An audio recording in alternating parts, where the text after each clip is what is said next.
Good day.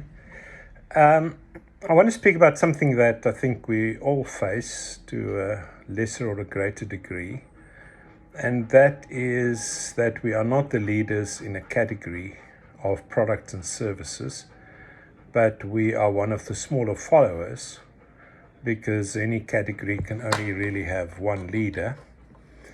And the implications of that. Now, we know from historical research that it's often indicative that the lagging, what I would term brands, in other words, the smaller brands in a category, are largely less profitable than the largest brand or the major brand. When there is an economic downturn, it also seems as though in most markets, consumers tend to stick with the leaders. And in part, I believe it's because of the fact that they don't want to risk, and their risk, profile increases. And for that reason, they'd rather choose what they know than to experiment with what they don't know. Now, the logical thing that most smaller brands do is to cut price and forget the fact that the difficulty with that is that if you are a smaller brand, it is extremely easy for the brand leader to undermine you entirely by matching your price. So it can at best be a short-term promotional strategy. It cannot be a sustainable strategy that will keep your brand a leader going forward. So my view has always been try and work at differentiation as much as you can in a downturn. And if at all you can, spend money on marketing. Because again, we've got a lot of indications that money spent on marketing in a downturn by a lagging or smaller brand tends to help them when the upturn arrives. In other words, it accelerates once the upturn arrives. And in the upturn, your brand is likely to retain and gain more than it had prior to the downturn. So there is a lot of common sense and logic as well as research data that says it is the time to invest, even if it's counterintuitive to many businesses to do so. And even often if it's fairly unaffordable to do so. The most important thing is to work a differentiation. Now, you can do that in one of many ways, and that is increasing as we speak today.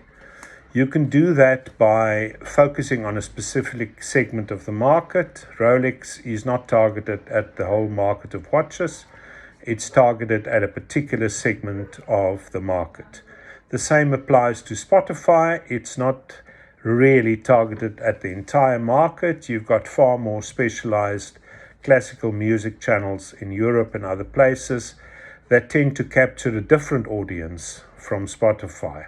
They may still have Spotify, but they tend to listen to the more specialized areas more often.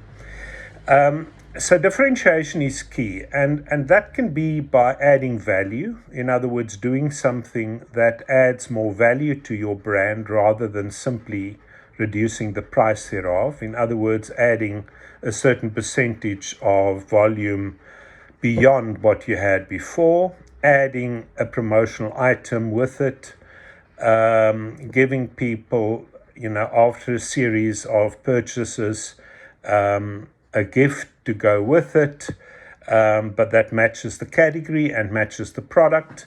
It can be many like that. But differentiation is absolutely key because if you can differentiate, again, that will be sustainable beyond the economic decline, and you will be able to retain that beyond that. And it'll give your brand a far greater opportunity to grow beyond the downturn. The two things that you must not do, the one I've already mentioned, is just to carry on discounting, because all you really do is you create a sentiment amongst consumers.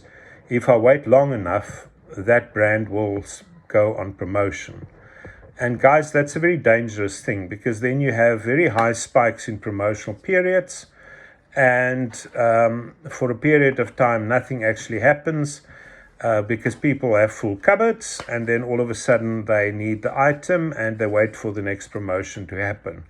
Or one of your competitors simply does the same, and you're in the same spot.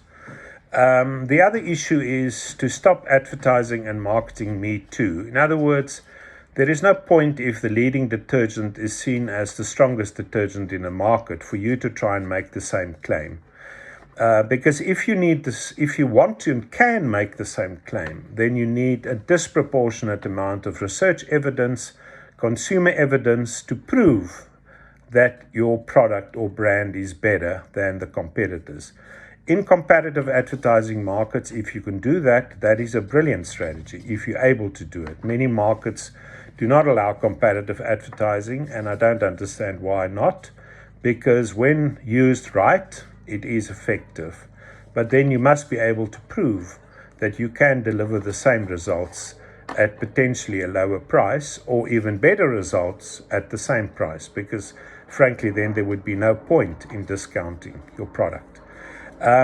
Again, I was absent for a while, so hopefully we will speed up again and have more little videos. But I just find that the issue of what to do in a downturn and how to strengthen a lagging brand or a smaller brand in a downturn is far more problematic for your smaller marketers and smaller companies than to retain a leading brand. Because to be honest, unless something quite dramatic happens, a leading brand generally wins and comes out pretty successful at the end of it. Lagging brands, unfortunately, do not. And in a downturn, you often find that some lagging brands fall out of the market entirely and basically become obsolete, which obviously is the last thing you want. So focus is a key issue, and decide what to do and how to make it work. If you want to speak about this further, you've got my contact details. I'd love to, and all the best, and have a good week. Cheers.